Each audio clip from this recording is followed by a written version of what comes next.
안녕하십니까. 기초간호 임상실무 라니 간조스쿨에 오신 것을 환영합니다.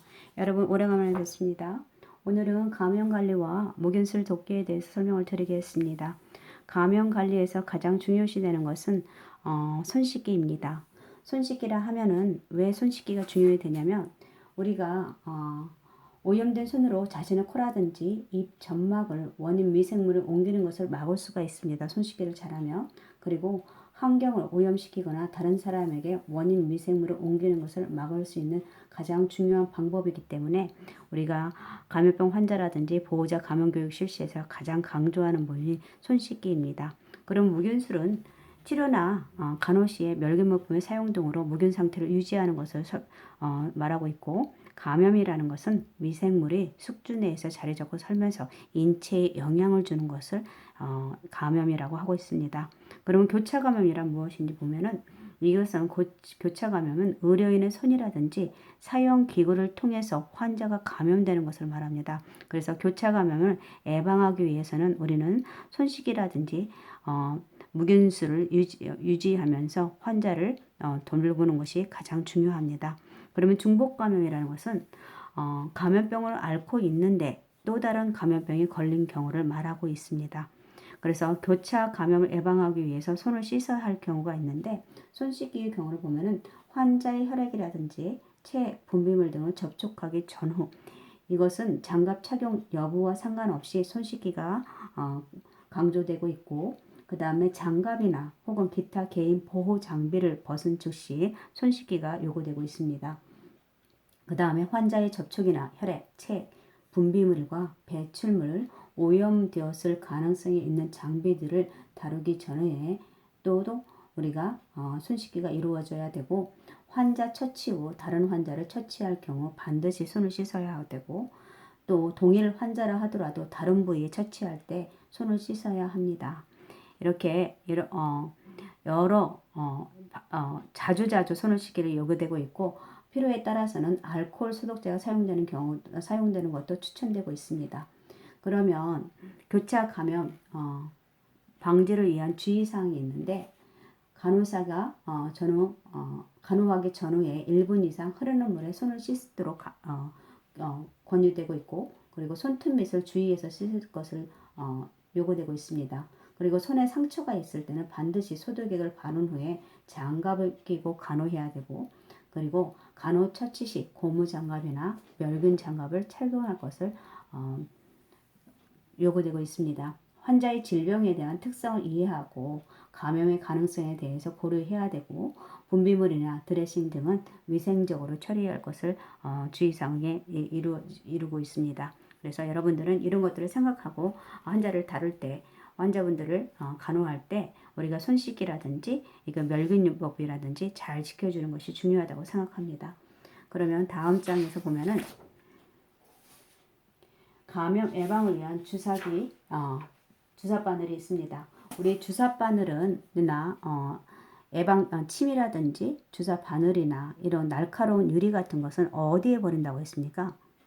그렇죠. 손상성 의료 폐기물이라고 합니다. 여기 보면은 의료 폐기물에 주사 바늘, 봉합 바늘, 수술용 칼날, 한방침, 치과용 침, 폐기물들은 이런 것들은 손상성 폐기물로 버려주셔야 되고, 그 다음에 우리가 많이 쓰는 이런 거 거즈라든지, 그 다음에 뭐 주사기 세트라든지 일회용 주사기라든지 생리대라든지 기저귀라든지 드레싱이라든지 이런 것들은 일반 의료 폐기물이라고 해가지고 그런 박스에 버려주시면 됩니다. 그리고 보면은 여기에 격리 의료 폐기물이라고 되어 있는데, 이런 것들은 보통 전용 용기가 있어요. 전용 용기가 있고 도용 색상이 있는데, 격리 의료와 그 다음에 뭐랄까 태반 같은 다시 재사용할 수 있는 것들은 색깔이 구분되어 있습니다. 결핵 같은 격리 의료 폐기물은 적색으로 이루어져 있고, 그 다음에 태반이나 이런 거 재사용 가능한 것은 녹색 박스로 해서 색깔을 구분하고 있습니다. 그 외에는 다 적색과 노란색과 흑색으로 이루어지고 있습니다. 그래서 이거 페이지를 보면은 이런 것들을 도형에 대한 색깔도 잘 맞춰 주셔야 됩니다. 그래서 도역 이런 것들 알아주시면 되고요. 그 다음에 감염 예방을 위한 주사기와 주사기 바늘을 보면은 보통 주사 바늘과 주사기는 일회용 제품을 사용하고 재사용하지 않아야 되고, 그 다음 주사기와 주사 바늘 포장된 상태로 보관해야 되고 멸균 상태로 유지해야 된다는 소리겠죠. 그리고 주사제가 들어있는 주사기에 다른 주사기로 약물을 옮기지 않도록 그렇게 사용하고, 그 다음에 만약에 주사 바늘을 사용할 때 안전 주사 기구가 사용을 고려될 수도 있습니다. 그래서 찌르는 것을 예방할 수 있고, 그리고 사용한 주사 바늘은 즉시 경고와 합성 수지로에 제작된 의료 폐기물 전용 용기에 폐기해야 합니다. 바늘 같은 것은 어디에 손상성 의료 폐기물 통에 버려야 합니다. 그리고 사용한 바늘을 구부리거나 손으로 만져서는 절대 안 되고요. 이런 주의사항을 지켜주시는 것이 중요하고, 그 지켜줌으로 인해서 내 자신을 보호할 수 있는 한 방법이기도 합니다. 그리고 다음 장에서는 소독과 멸균이 있는데, 보면은 소독과 멸균은 오늘날 물균법 기초로 이룬 것은 리스트라는 학자입니다. 그리고 소독과 멸균에 관련된 용어 정의를 보면은 처음에는 멸균이 있습니다. 멸균은 보통 아포까지도 아포를 포함한 병원성 미생물이나 균을 전부 사멸하는 걸 말합니다.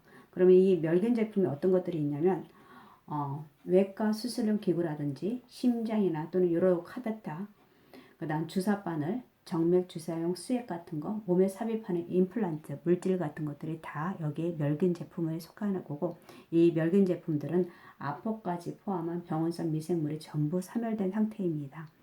그 다음에 소독은 병원성 미생물은 사멸시킬 수 있는데 세균의 아포는 사멸시키지 못하는 경우를 소독이라 하고, 그 다음 방부제는 세균의 서식을 불리하게 만들어서 유해한 미생물의 증식이나 발육을 저지합니다.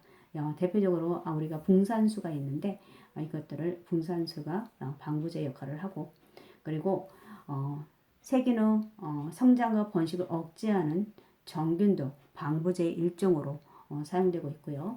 그 다음 무균은 아까 감염되지 않는 상태로 병원성 미생물이 없는 상태를 무균이라고 합니다. 감염이라는 것은 질병을 일으키는 미생물이 숙주에 침입해서 증식하고 있는 상태를 감염이고, 면역은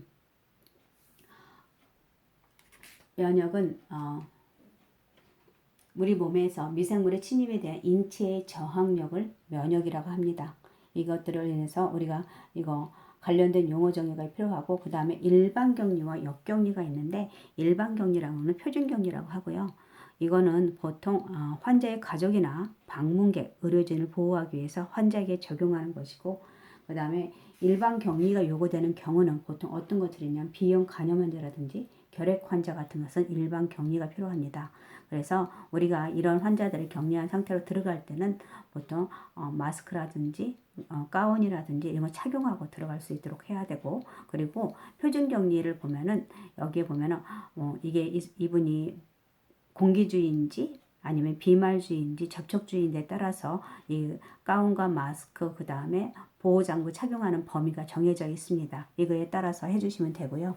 역격리라는 것은 보호적 격리라고 하는데, 감염에 민감한 사람들을 위해서 주위 환경을 무균적으로 유지하는 것을 역격리라고 합니다. 그러면 역격리가 요구되는 경우가 어떤 경우냐면, 보통 화상 환자라든지 백혈병 환자라든지, 그리고 또 에이즈 환자라든지 이런 경우가 많습니다. 그리고 또 악성 빈혈이라든지 여러 가지, 그래서 환자가 주위 환경으로부터 감염이 되지 않는 걸 막기 위해서 하는 것이 역격리입니다. 그 다음 소독의 요건이 있는데, 소독이 필요하기 위해서는 효과적인 소독을 위한 조건이 있습니다. 그래서 효과적인 조건에는 어떤 것이 있냐면, 먼저 소독할 물건과 소독제 사이에, 효과적인 소독을 위한 조건에는 소독할 물건과 소독제 사이에 충분한 접촉면이 있도록 해야 되고, 그리고 적절한 수분이 필요하고, 그리고 알코올 같은 경우도 우리가 무수 알코올보다는 70에서 75%의 알코올 정도의 유수 알코올이 더 살균력이 좋다고 합니다. 그 이유는 알코올에 수분이 첨가되면 낮은 농도에서도 단백질 성분, 낮은 농도의 세균, 단백질 성분이 더 잘 응고하기 때문에 그래서 우리가 무수 알코올보다는 유수 알코올 70에서 75% 알코올을 사용하고 있습니다. 그 다음에 소독제에 따라서 정해진 농도와 시간을 지킬 수 있도록 하는 거. 그 다음에 살균 작용의 온도에 영향을 받음으로 적절한 속도 온도를 유지하는 것이 좋고, 그리고 소독하고자 하는 목적에 따라서 소독제를 선정하는 것이 효과적인 소독을 위한 조건입니다.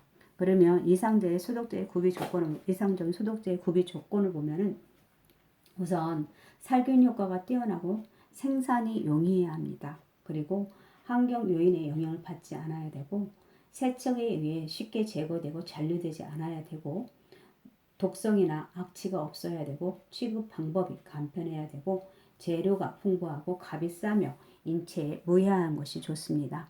그리고 물에 희석해도 해서 사용하는 경우가 많으므로 물에 잘 녹아야 되고 그리고 고농도 상태에서 안정되어 있어서 희석해서 사용할 수 있어야 하고 소독하고자 하는 물품에 대해서 손상을 주지 않아야 이것이 이상적인 소독제의 구비 조건입니다. 그리고 감염병 환자 손 씻기 같은 경우는 감염병 환자 간호 손 씻는 법은 보통 소독수를 대야 같은 데 담아놓고 나서 손을 먼저 씻고 나서 흐르는 물에 씻는 것이 효과적입니다. 그래서 소독수가 들어있는 대야에 미지근한 물에 손을 씻은 후 흐르는 물에 다시 씻도록 하는 것이 감염병 환자 간호의 손 씻는 법입니다. 그리고 감염병 환자의 분비물이나 결핵 환자의 객담 소독에 쓰이는 가장 적합한 소독 방법은 소각입니다. 태우는 것이 가장 좋은데 우리는 소각법이 굉장히 비싸고 그리고 환경 오염 문제를 일으키기 때문에 보통 소독제에 담궜다가 버리는 걸로 알고 있습니다. 그런 식으로 의료기관에서 대체 요법을 사용하고 있습니다. 그 다음에 자비소독의 금지 물품이 있는데 자비소독 금지 물품은 어떤 것들일까요? 자비소독이라는 건 끓이는 걸 말하는 겁니다. 그래서 자비소독은 끓여야 되는데 이것을 예방하기 위해서는 끓이면 어떤 것들이 좋지 않냐면 고무 제품이라든지 상하 같은 것은 열에 민감하기 때문에 하지 말아야 합니다. 그런 것들을 삼지 말아야 되고 그리고 자비소독은 보통 어떻게 일어나냐면 보통 자비소독은 유리 제품 같은 경우는 처음부터 찬물에 넣은 다음에 끓기 시작한 후에 10분간 소독하도록 하고 그리고 유리 제품이 아닌 것들은 물이 끓기 시작할 때 소독기에 넣도록 하고 그리고 물품이 완전히 잠기도록 하고 물이 완전히 끓기 시작해서 10분에서 20분간 더 끓이는 것이 자비소독의 효과가 좋고요. 이런 식으로 씻겨주는 게 좋습니다. 그리고 자비소독이 좋은 것은 감염병 환자 식기 같은 것은 감염병 환자의 식기소독일 때는 끓인 후 씻은 다음에 씻는 것이 더 적합합니다. 그런 식으로 해주시는 게 좋고요.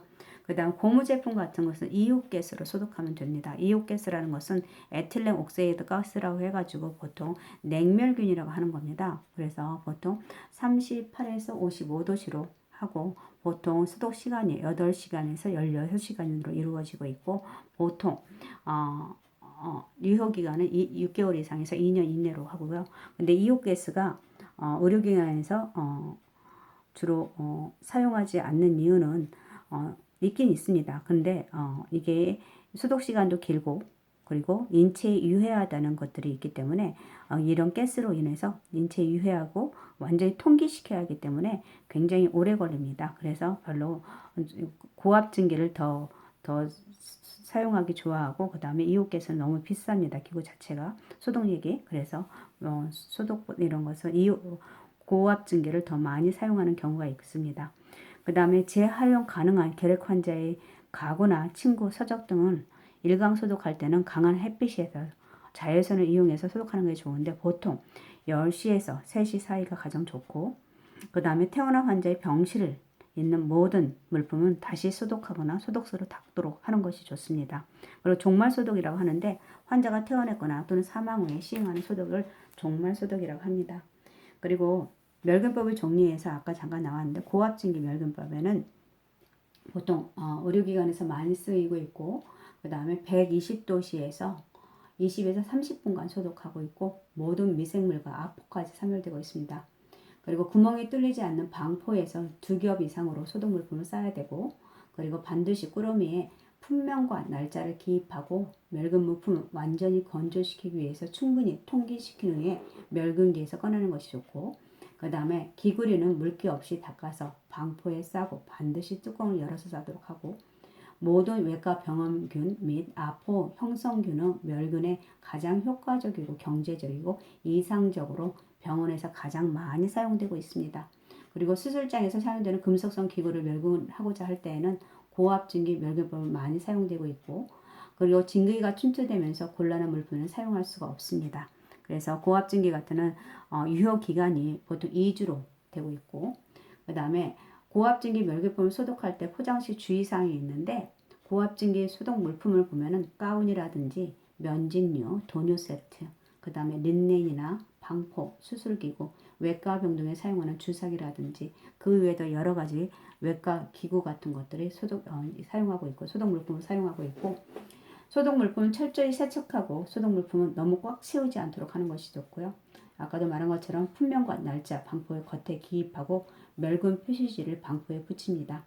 물건들을 차곡차곡 채우지 않고 진기가 침투할 수 있도록 어슷하게 세우는 게 좋고, 겸작 끝은 벌려 싸고 날이 날카로운 기구는 무뎌지는 것을 방지하기 위해서 끝이 거즈에 싸거나 기구를 완전히 거즈에 싸서 놓도록 하는 것입니다. 그 다음 물이 고일 수 있는 기구는 거꾸로 놓아서 물이 고이지 않도록 하고, 감염병 환자 입원 시 가지고 온 물품은 고압증기 멸균 소독법으로 소독한 후에 봉투에 넣어서 보관합니다. 그 다음 고압증기 멸균기에 멸균된 소독 물품은 일체 보통 14일간 유효하므로 2주가 지나면 사용하지 않았어도 다시 소독해야 합니다. 이게 고압증기 멸균법에 대한 설명이고요. 그 다음 건열 멸균은 고온 증기에 침투되지 않는 물품의 멸균인데, 보통 파우더나 오일 등에 사용되고, 그럼 연고 같은 거 하겠네요. 연고. 그 다음 멸균 시간은 물품과 온도에 따라 다른데 보통 120에서 140도씨 3시간 정도 소독을 해야 합니다. 그리고 160도씨에서 한두 시간 정도 온도에 따라서 빨라지기도 합니다. 이런 식으로 하고 있고, 그 다음에 자비소독, 아까 말한 것처럼 자비소독은 감염병 환자 식기소독에 주로 쓰이는데 보통 끓인 후에 씻도록 하고, 그리고 아포를 형성하는 균, 박테리아 같은 거 이런 거와 일부 바이러스를 제외한 모든 병원균을 파괴합니다.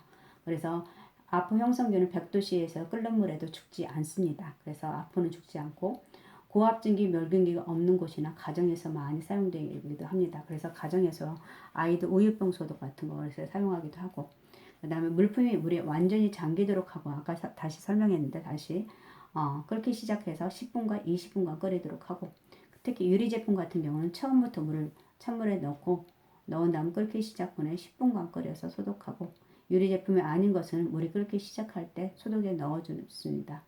그 다음에 응급의 경우에는 자비소독도 끝이 날카로운 기구를 응급으로 사용하고자 할 때는 70% 알코올에 소독하면서 사용하기도 합니다. 이게 자비소독. 그 다음에 저온 살균법이 있는데, 이 저온 살균법은 우유 살균 소독이나 예방 주색 같은 소독에 사용되기도 합니다. 그래서 우유의 영양분을 파괴하지 않으면서 균을 사멸시키는 방으로 저온 살균법입니다. 그래서 식품의 영양가가 손실이 적어서 우유나 주스, 간장에 적합한 살균법이고, 미생물이 완전히 살균되지 않는다는 것이 있고, 식품은 60일에서 65도씨로 30분간 가열하는 것입니다. 그리고 간혹 의류나 식기 등의 소독에 쓰이기도 합니다. 그 다음에 이온가스는 아까 말한 것처럼 에틸렌 옥사이드 가스, 산화 에틸렌 가스라고 하고, 인체의 유해에서 주의를 기울여서 취급해야 되는데, 낮은 농도 38도에서 55도씨에서 냉멸균이라고 합니다.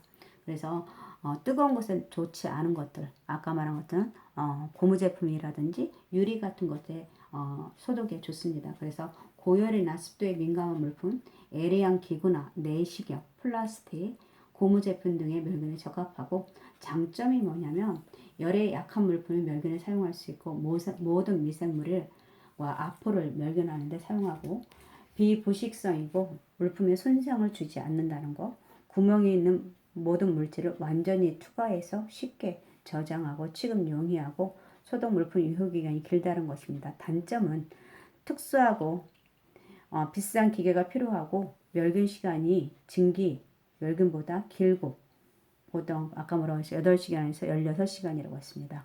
충분한 통기 시간 가지는 사용해야 합니다. 인체에 유해하기도 하고 가스값이 비싸면 가스의 인체 유해 논란이 문제되고 있습니다. 이게 이오가스이고 그 다음에 여가 멸균법이 있는데 여가 멸균법은 혈청과 같은 약품 소독에 적합하다고 합니다. 그리고 여기까지 했고 그 다음에 이동 겸자에 대해서 설명을 드리겠는데 이동 겸자라는 것은 무엇이냐면 드레싱 할 때 사용하는 것인데 이 이동 겸자는 한 용기 겸자에 오염봉지를 하나씩만 꽂아 놓아야 합니다. 그리고 겸자통 입구는 가장자는 오염된 것으로 간주되고 있고 그리고 용기에서 겸자를 꺼내거나 넣었을 때는 용기 옆이라든지 가장자리에 닿지 않도록 수직으로 꺼내고 24시간마다 멸균해주고 그리고 겸자의 끝은 항상 아래로 향하여 들고 있고 허리 이하로 내려가지 않게 하고 그 다음에 용기에 소독액을 부어서 이동 겸자의 3분의 2 이상 잠기게 해야 합니다. 그 다음 멸균된 곳에 위에 소독솜을 놓을 경우는 겸자 끝이 그 면에 닿지 않게 살짝 떨어뜨리는 것이 오염이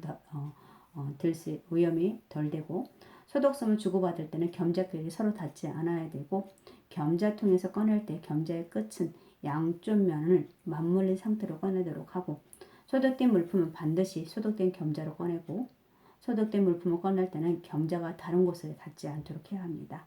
멸균 겸자를 들 때는 겸자의 끝이 항상 손목보다 아래로 향하도록 하고 이동 겸자 사용 시 이동 겸자를 꺼내다가 겸자통 가장자리에 닿았을 경우 간호조무사는 당장 이동 겸자를 사용하기 때문에 이동 겸자를 겸자통에 뒤집어 꽂아 놓는 것보다는 간호사에게 보고한 후에 새로운 멸균 겸자를 교체해 놓아야 됩니다.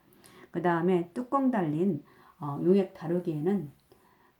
소독 용액 다루기에는 필요할 때만 열고 우리가 드레싱 준비한다든지 소독솜을 꺼낼 때 말하는 겁니다. 예, 필요할 때만 소독 용기를 열고 빨리 닫고 소독병에서 소독 용액을 따를 때는 조금 따라 버리고 입구를 한번 씻어내고 따라 쓰도록 하는 것이 좋습니다. 그 다음에 통에서 꺼낸 물건은 사용하지 않더라도 다시 통에 넣지 않고 소독 용기의 뚜껑 테두리는 오염된 것으로 간주하고 적절한 시기에 주기적으로 소독하도록 하고 소독 용기의 뚜껑을 들고 있을 때는 내면이 아래로 향하게 하고 뚜껑을 열어 바닥에 놓을 때는 멸균된 내면이 위로 향하도록 놓고요. 그 다음에 가능한 한 용기의 뚜껑은 여러 번 열지 않도록 하고 그 다음 소독 물품은 사용한 분량만큼은 꺼내도록 합니다. 뚜껑이 열린 소독 용기 위로 물건을 건네지 않도록 하고 그리고 사각으로 된 포장된 멸균포, 소독포의 개방 순서를 보면은 먼저 소독포는 언제나 멸균 날짜를 확인하고 멸균 확인용 테이프를 떼야 합니다. 확인용 테이프가 검은색으로 되어 있는지 확인해야 되고 먼 쪽에서부터 포를 끝을 잡고 펴도록 하고 오른손으로 오른쪽 포에 접혀진 끝을 잡고 펴도록 하고 왼손에서 왼쪽 포에 접혀진 끝을 잡고 그 다음 가까운 쪽에 포를 접혀진 끝을 펴는 것이 순서입니다. 그리고 내과적 무균술이라는 것은 수도꼭지를 잠글 때 먼저 소독 타월을 쓰는 것이 좋고 격리 병동에서 사용된 기구나 쓰레기는 보통 이중 처리를 해서 버리도록 하고 솔질을 할 때라든지 먼지를 털 때 물건을 세척할 때는 기구를 신체로부터 멀리 놓아서 가운이 불결되는 것을 방지할 수 있어야 되고 오염된 드레싱을 제거할 때는 장갑을 착용하고 교차 감염을 예방하기 위해서 환자의 분부물과 접촉 시 매번 장갑을 교환하도록 하고 목욕물이나 양치물 같이 버려야 할 경우에 액체가 튀지 않도록 하는 것이 좋습니다. 그러면 내과적 무균술이 요구되는 상황이 어떤 것들이 있냐면 비관 삽입이라든지 관장액 주입이라든지 배액관 비우기, 직장 튜브 삽입, 장루 교환, 귀 점적 투여, 일반 격리라든지 표준 격리랑 역격리 시에 항상 내과적 무균술이 요구되고 있으며 그 다음 마스크 착용이라는 것은 손을 씻은 후 마스크를 풀도록 하고 마스크의 겉쪽은 공기를 통해서 균이 오염되는 간주되므로 끝만 만지도록 하는 것이 좋습니다. 결핵 환자와 접촉했을 때는 밀입자 차단용 마스크, 히파 마스크라고 해서 히파 마스크나 N95 마스크를 착용하도록 하는 것이 좋습니다. 이렇게 해주시고 그 다음 마스크를 오염되었는데 마스크를 착용해야 하는 경우가 있는데 벗어요. 마스크가 오염되었을 때 교환해야 되는 경우가 있는데 간호를 마친 후에는 마스크를 교환해야 되고 마스크를 쓴 지가 2시간 이상 지났을 때 마스크 교환해야 되고 마스크 쓴 데에서 입김으로 인해서 축축해졌을 때라든지 활동성 결핵 환자를 접촉했을 때 결핵 환자가 간호사의 얼굴에 대고 기침을 했을 때는 이런 마스크가 교환이 해야 합니다. 그 다음에 외과적 무균술이라는 것은 보통 기본 지침이 있는데 수술실에서 소독 가운을 입은 사람끼리 통과할 때는 서로의 손과 가운의 앞면이 불길해지지 않도록 서로의 등을 향하게 하고 지나가는 것이 좋습니다. 손 씻기를 할 때는 미지근한 물로 사용하고 손끝을 팔꿈치보다 높게 하고 멸균을 유지하는 천이나 종이에 어떤 용액이든 흘리지 않도록 해야 되고 외과적 무균술이 요구되는 상황은 도뇨관 삽입이라든지 인공도뇨 시, 주사약 준비 과정이라든지 멸균 물품을 다룰 때라든지 주사 시, 항생제 주사라든지 수술 시, 침습적 행위 시, 요추 천자 시, 수술 부위나 개방 창상 드레스는 교환이라든지 흉곽 배관 교환이라든지 수술복 착용 시라든지 수술시계 소독 시라든지 이런 경우에 외과적 무균술이 요구되는 상황입니다. 그 외에도 여러 가지 많습니다. 그 다음에 외과적 소독 물품을 다룰 때 주의사항을 보면 우선 조명을 밝게 하고 묵은교지를 펴놓고 위로 손이 가지 않도록 하게 해야 되고 멸균 유효 날짜 소독 후 2주 우리가 유효기간 보통 2주죠.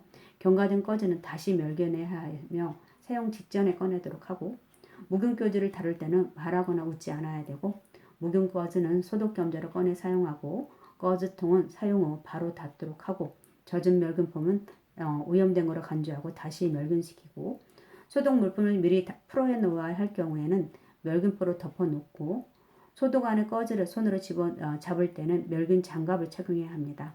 그 다음 멸균 물품의 소독 날짜가 최근인 것은 뒤로 배치해 놓아야 되고 그 다음에 외과적 수술실 보호장구 다루기 위해서는 수술실에서 가운이나 폐쇄식 장갑 착용법을 우선 손을 먼저 착용하고 에어로졸 발상 시술 시는 항상 보안경을 착용해야 합니다.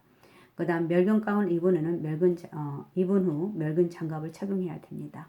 그리고 멸균 가운은 입었을 때는 바깥쪽을 오염시키지 않게 위해서 안쪽을 잡고 멸균 가운과 멸균포는 순환 간호사가 외과적 손 씻기를 한 후에 펼쳐주고 외과적 보호 장비 착용 순서와 벗는 순서를 보면은 수술실에서 보호 장비는 수술실에서요 모자 먼저 쓰고 마스크, 보안경, 손 씻기, 그다음 멸균 가운과 멸균 장갑을 순서로 착용하고 수술실에서 나갈 때는 멸균 장갑을 벗고 멸균 가운을 벗고 손 씻기하고 보안경과 마스크, 모자 손으로 벗는 것이 좋습니다. 그 다음에 수술실에서의 멸균 영역 결정 방법을 보면은 멸균된 꺼지에 습기가 스며들었을 때는 오염된 것으로 보고 시야에 보이지 않는 부분은 다 오염된 것으로 간주해야 합니다. 가운의 앞면, 허리 아래나 뒷면의 소독부의 외면은 오염된 것이고 개봉한 흔적이 있거나 멸균 유효기간이 지난 것은 오염된 것입니다. 그 다음 멸균 표시지의 색 변화가 불분명하거나 것은 오염된 것으로 간주하고 소독표를 폈을 때 가장자리에 늘어진 부분은 오염된 것으로 간주를 해야 됩니다. 그리고 그 외에도 멸균된 물품과 비멸균품이 접촉된 경우에는 오염된 것으로 간주하고 그 다음에 멸균 물품과 멸균 물품이 접촉했을 때는 멸균 상태로 간주하는 것이 좋습니다.